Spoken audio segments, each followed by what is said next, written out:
Hello and welcome to today's episode of Graduate Career Launchpad. I'm Simon Gibson, Graduate Recruitment Director at Prosper, and I'm very, very excited to be speaking with a long-time friend, Kelly Pfeffer, who represents Suncorp Group Australia.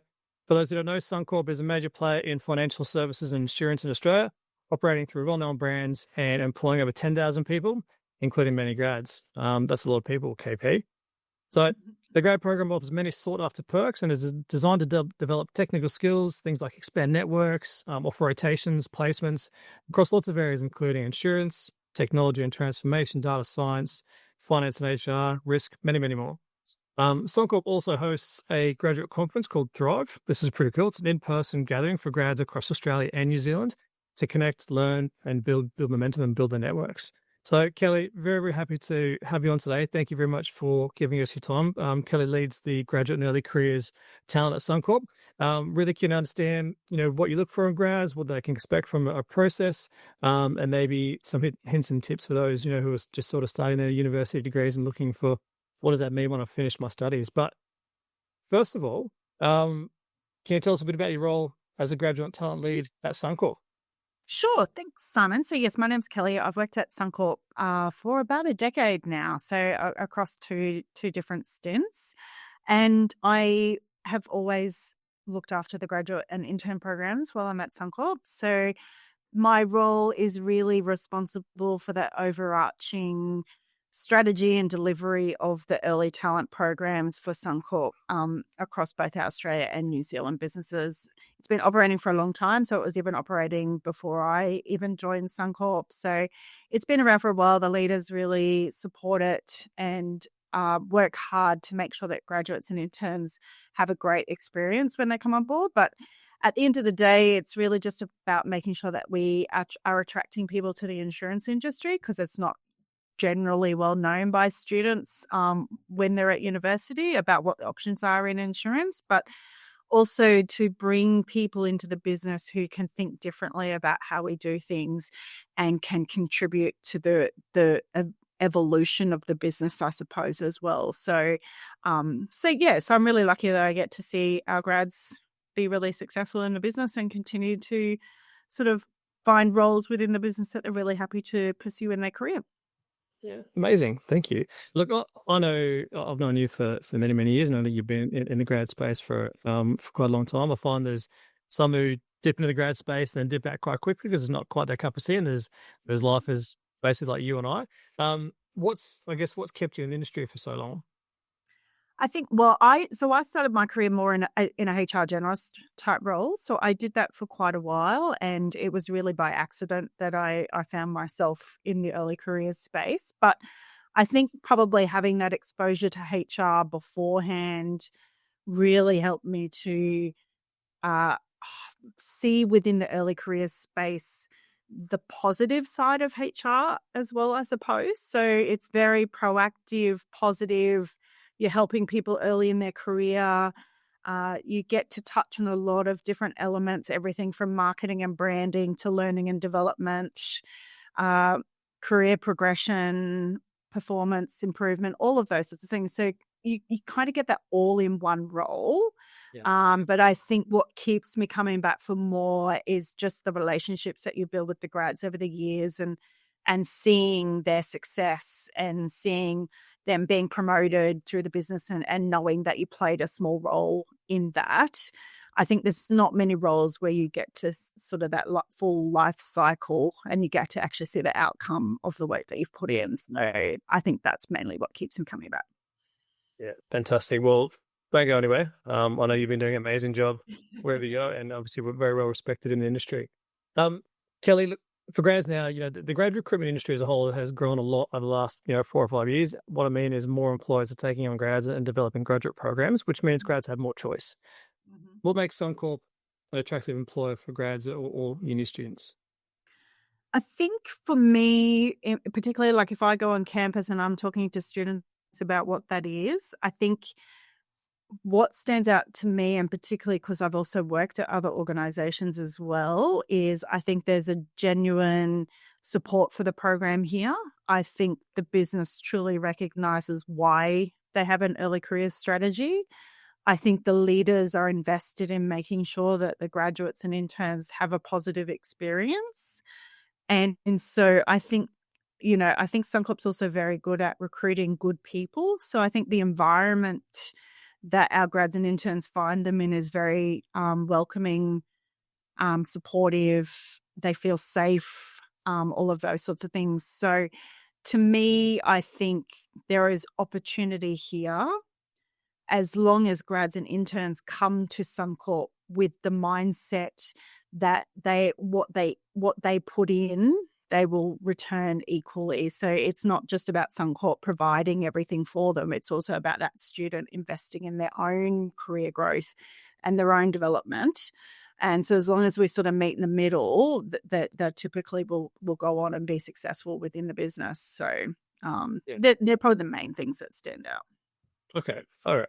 And I'll come back to, I guess, what some of those other attributes you look for when you are looking for a grad or an intern.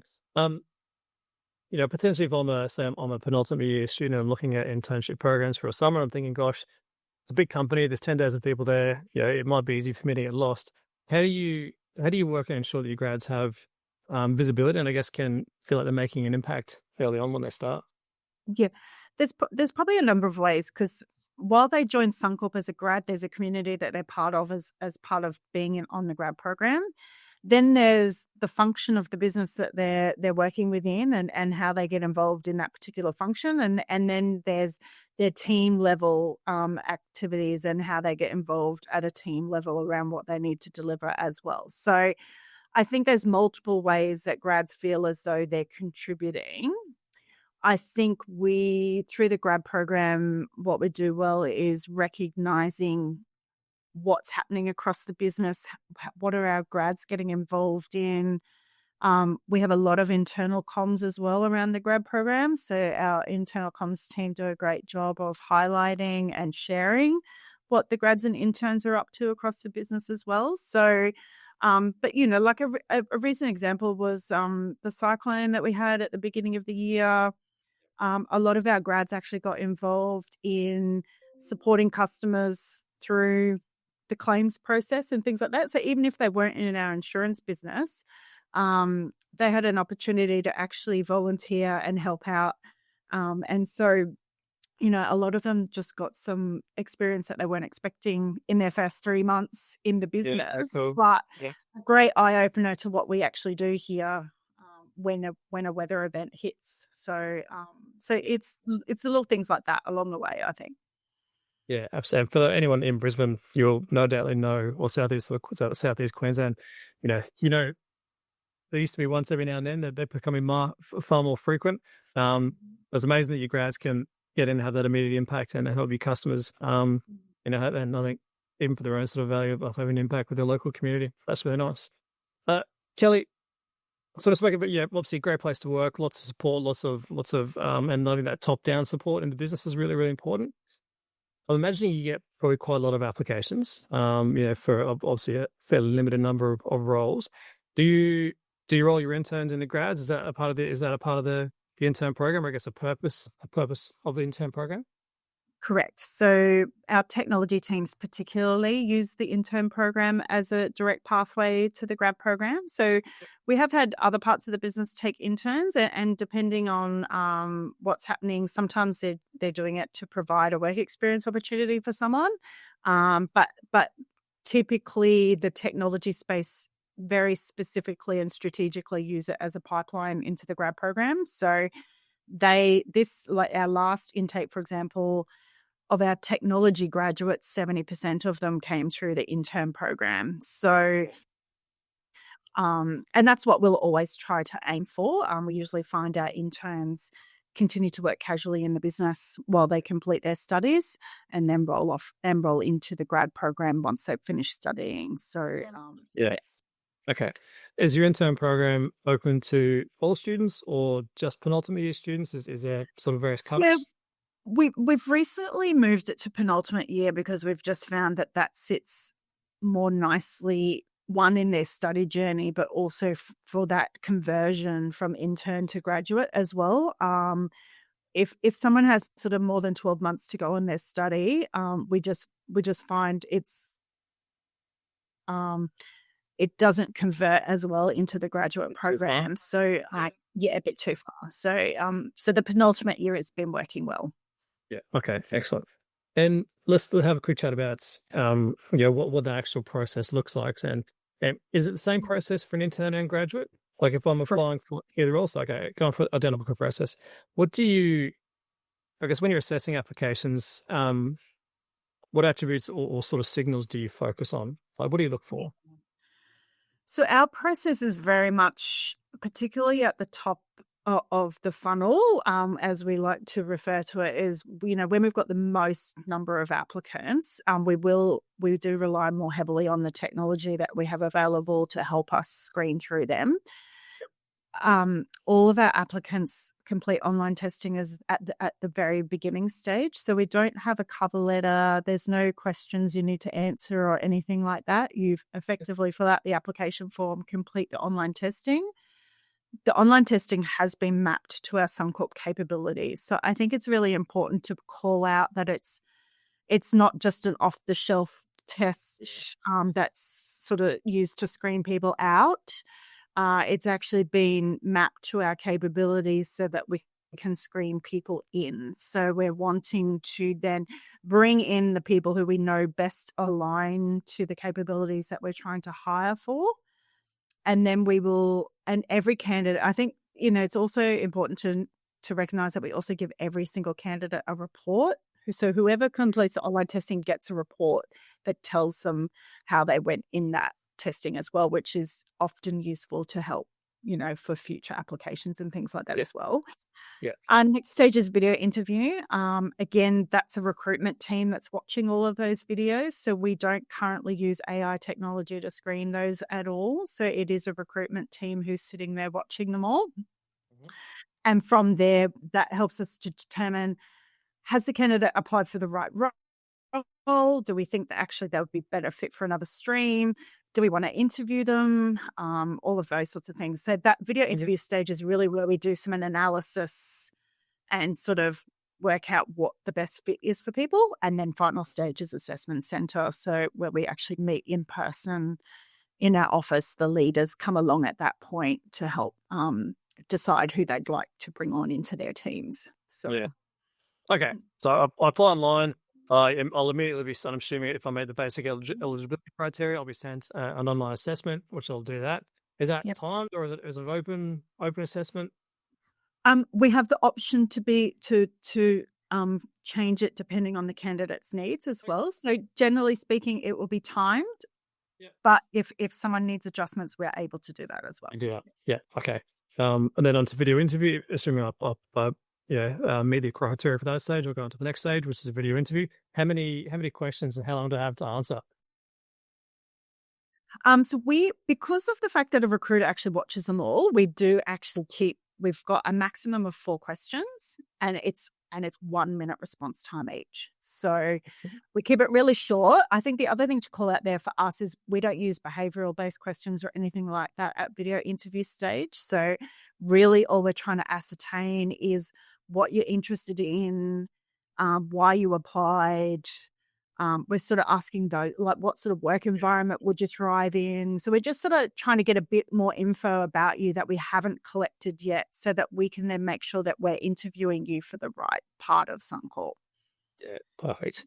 And if I'm a candidate, do I just get one shot at recording my response or can I re-record my response if I'm not happy? No, we do only give one shot. So we've tried the other way before, but we often find we then get a more polished response, which isn't necessarily helpful because we just want to meet the real person, not the Jane articles. Yeah. Yeah, absolutely. I'll come to the assessment center stage a little bit later on and also the AI piece a little bit later on in a second. Is there, and again, with lots of applications, do you look at things like academic results versus someone who's done an internship or has work experience or those sort of stuff? Because how do you balance all those varying factors? Yeah, that's probably stuff that more comes into play once we actually work out who's coming to interview or assessment center. At that initial stage, we really don't have the capacity to get into that much detail. but it will certainly play a part as we narrow down the applicant field and start to actually meet some of the candidates or talk to them on the phone. It's at that point that we'll probably then view their CV, look at what they've been doing, see if what's on their CV aligns to what they're telling us either through the testing or the video interviewing. So it's more of a verification process as opposed to a screening in or out process. So, because I think, well, for us anyway, fully recognize that a grad and intern program is for someone who wants to get experience and grow, right? So I find if we're too prescriptive around what someone has to have done before they join us, like then that's not really the point of the program. Yeah. Okay. So do you have a cutoff for academics, or it's just one piece of one bit of data with me? Yeah. Correct. Okay. Excellent. And Kelly, what are some, because I've seen some doozies over the days, but what are some common mistakes or things, that you wish applicants perhaps did or did? Well, let me rephrase it. What are some common mistakes or things applicants often admit in application, which you think they should include? I think, well, the biggest thing that comes to me is I think students still struggle a little bit to talk about themselves. I think they're very good at talking about what degree they're doing and what subjects they've been studying, but not necessarily about who they are as a person, what they're interested in, what experiences they've had outside of university. I think that bit is still, you kind of need to probe a lot of that still with students. So I think for me overall would just be a readiness to talk about who you are, what you like, what you want to do. I think would be the like at a very high level, the one piece of advice. Yeah. Yeah. Okay. Perfect. And I'll come back to the comment around AI. Yeah, I've run workshops at universities for many years, and more students like, my resume is not going to get past the AI bot. Mm-hmm. I think I'm like, what AI bot is this? What are you referring to? And there seems to be this perception I should say, that companies are using AI extensively throughout the recruitment process. Do you use AI as part of your recruitment process, or as it is people within your team, within the Suncorp team, reviewing applications? Yeah, correct. Like the only part we're using AI for at the moment would be to help us with writing job ads or, and even then we're still fixing them up or making sure that they actually reflect what we want to say before we're posting them. But certainly from a screening perspective, no part of our process has any sort of AI component. And I'm not going to say that it won't in the future. I think as the technology improves and there are opportunities to use AI to more effectively identify the right candidates, I'm sure we will start to implement it. But at the moment, there is no need for us to use AI as part of the process at this point in time. So, because I think AI is the current thing. People used to think that ATSs or applicant tracking systems used to do the same thing, right? That it would just filter all these people out. But I think, it's just a continuation of that myth. I think that, and I think, and students, rightly or wrongly, think because I've been rejected, there must be something wrong with the process. It's not, maybe my CV wasn't good or I think that reflective piece around what can I do differently or what could I do better next time. Sometimes there's a default to blaming the organization or blaming the process, or there must be something wrong with it because why didn't I get through? I think that's maybe the default response. Yeah. Okay.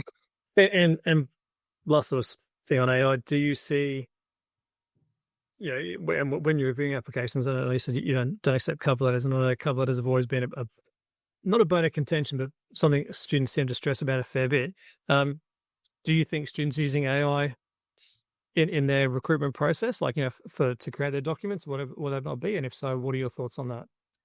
I don't have a feeling on it either way, because I think that's the beauty of AI is it's meant to help us do what we do better, right? It's Yeah. so I would have no issue with someone using AI to help curate something, that as long as they then spend the time to make sure, is this what I actually want to say, and does this reflect who I am, as opposed to just assuming that what AI has created is going to be the right thing. So I think as long as you don't assume that what that it's producing is going to help you, um, that's my only advice around it, is always still make sure that you're happy with what you're putting forward. Yeah, it is a version view. I think it's pretty, and once you've read lots and lots of cover letters, it's fairly quickly, fairly easy to identify which cover letters may have been completely generated by AI. Because I'm sure I've read this before. Yeah, well, and that's just it, because the number one question you're always asked on campus is, how do I stand out? So these days, my number one response is don't just use AI to generate the same thing that the other 10,000 candidates are going to submit as well, because then you don't stand out. Yeah. Yeah, yeah, and that's not to say, make sure there are still no spelling mistakes or grammatical errors in your documentation. That's not what Kelly's saying. What she's saying is make sure it's a real version of you, and yeah, make sure it's a genuine version of you. Okay, awesome. So you've spoken about the recruitment process, which is great, and I appreciate that. I think assessment centers are still, again, a bit of a myth to a lot of students. They're not sure what that term, and to you and I, we've been saying it for 15 years, so we know exactly what it means. But if I'm a first or second year student, and someone says you're going to go to an assessment center with 40 other people, my initial reaction might be, oh gosh, what does that mean? What's involved? What should I do? How do I stand out, or how do I make a positive impression? You happy to talk to us a bit about what Suncorp's assessment center involves? Sure. So ours is about 4 hours long at maximum, sometimes shorter than that, but it's effectively three parts to it. The first part is not assessed in any way. It's really just an opportunity for people to introduce themselves and settle into the process, get to know the leaders who are in the room, maybe hear a bit more about what Suncorp does, ask some questions. So that's sort of the first part. And then the two parts that form part of the selection process is a group activity and then and also two interviews. So you'll do two 15-minute interviews. All again aligned to Suncorp capabilities. I think group activity is really just an opportunity for us to see how you interact and work with others. It's not necessarily always about what the activity itself is, or getting a right or wrong answer with the group activity. I think it's just really more about how you work with others, what ideas do you generate, can you manage time, do you negotiate? Like, it's all of those sorts of things, like you would think in any sort of group setting, that even while at university you work in a group project. It's just really how you handle that situation. So, and then the interview is an opportunity to sit down one-on-one with a couple of different leaders who will ask you some different questions. And again, a couple of those might be behavioral based. It could be a situational question, but generally speaking as well, what they're trying to gain out of your responses to that is that you've thought about what might be important to Suncorp and prepped in relation to that, so that when you're giving examples or talking to your own experiences, you can connect those to what might be of interest to a leader from that particular team or that particular stream that you've applied for. So, if you've applied for a risk role, of course, there's going to be an element of us trying to work out, do you actually understand what risk is? Yeah. And do you have the right skill set to do the type of work that sits in a risk team? So it will mostly be related to the role that you've actually been interviewed for. Yeah. Okay. And is the group activity or during the interviews, is any of it quite technical, or is it more broad? No. So for us, particularly in our technology stream, the leaders might ask some questions around the tech side of things. So they might ask questions around what coding languages you've used or bits and pieces like that. But there's no actual assessment of your technical skills. We would always assume that your degree is where you've done a lot of that knowledge and learning. So, and fully knowing that if you're successful, there will be some extra training and development that we would do with you from a technical perspective anyway. Yeah. Yeah. Yeah. Okay. Perfect. All right. So hopefully anyone watching this, that gives you a really good idea of timing, what to expect, how to prepare. And obviously, if you're in a room with several of your peers, great opportunity for you to stand out. And I think always remember, if there's a large application number, companies like Suncorp are not going to invite people into an assessment center for goodwill and charity. I think you've got the right skills for the job, and it's up to you on the day to then demonstrate and show why it's a good choice to invite you in for that day. KP, let's fast forward. I've gone through the process. I've been successful. Yay for me. I'm now a Suncorp internal or Suncorp grad. What can I expect from an onboarding and induction process? Yep. So from the moment that you sign your contract, that's where my role sort of kicks in, as far as engaging with you before you start, making sure you have an opportunity to connect with everyone else who's in your cohort as well.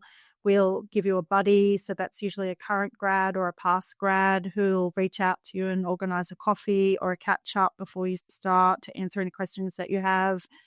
There's a bunch of touch points that sort of happen between that contract signing and when you start in your program. And then the onboarding is a facilitated process over a couple of weeks. So the way we do it at Suncorp is we don't sort of put you in a room for a week and give you all this information. We kind of do it in stages over the first month. So we'll do various different 1-hour sessions over the sort of the first month, so that you're slowly introduced to a lot of information and concepts.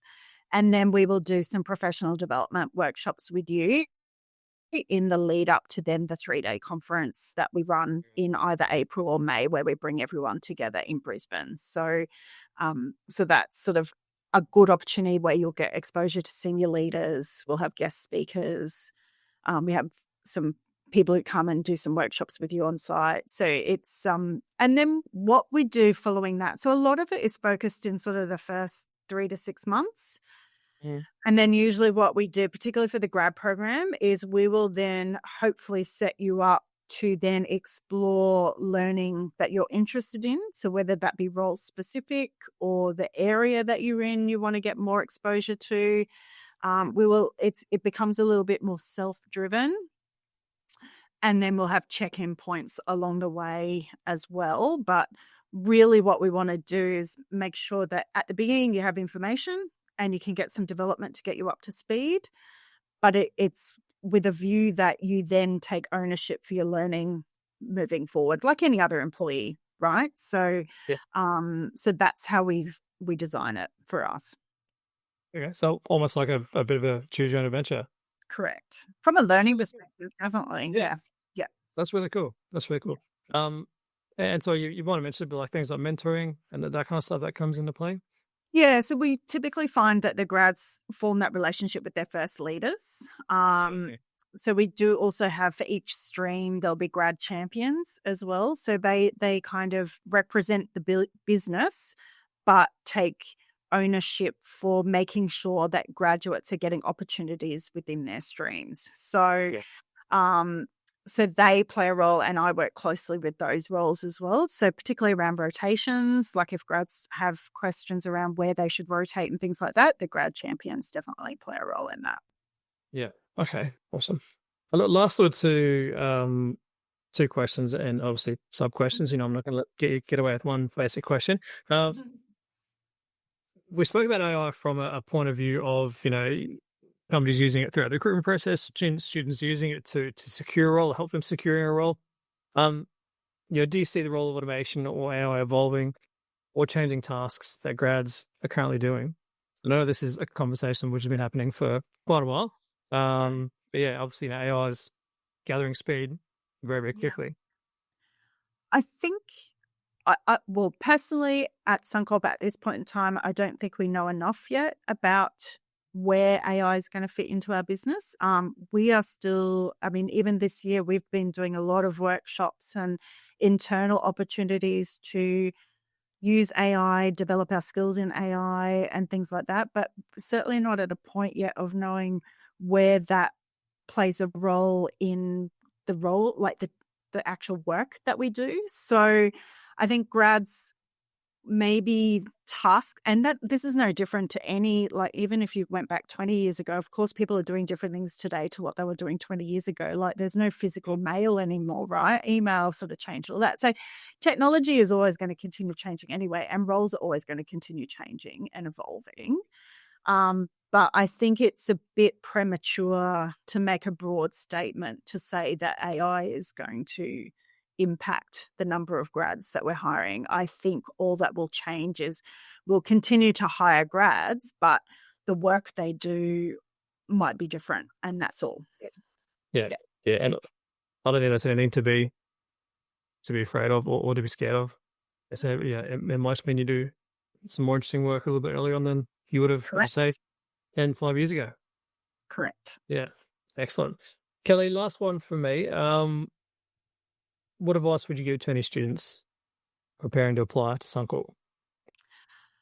I think preparing to apply is just, and maybe other organizations have the same feedback, but just that business acumen around what Suncorp does, who our customers are, what are our products, what spaces do we play in, what's happening in the news for Suncorp at the moment. Like, all of that sort of intelligence, I think, is all very useful information as you go into a recruitment process. I think leaders are really impressed by candidates who have shown a genuine interest and investment of time in trying to find out more about the organization that they've actually applied for. And I know that can probably feel like very time-consuming activity to do, but I think ultimately it helps you in the process if you have a really better idea of what the organization is and what they do. And it definitely helps you to answer questions differently. It definitely helps you to have conversations with leaders when you're interviewed by them. So I think that's the main thing, I think, is just taking that little bit of time to actually, read a bit about the organization and find out a bit more about them. Yeah, fantastic. I'm sure if I'm a student, I could find either you or the Suncorp team out on campus at careers fairs and whatnot around the country, both Australia and New Zealand. Mm-hmm. Yeah, actually, and we send a lot of our grads out on campus too. Nice. So we often find the students who would rather talk to someone who's actually team where they are. Sorry. Yeah. No, fair. Kelly, thanks so much. I'll leave it there for you. Thanks for sharing your insights into how Suncorp approaches your grad recruitment. I always knew with you to be in safe hands. I think from your candidate selection, onboarding, development, it's obviously a great place to sort of start and build a career. For our listeners, if you're inspired by what you've heard and the idea of working at a company that combines financial services, technology, insurance, data together, please go and check out Suncorp's pages on Prosper. That wraps up today's episodes of Graduate Career Launchpad. Thanks for joining us. Stay tuned for more episodes, and we'll catch you next time. Thanks very much.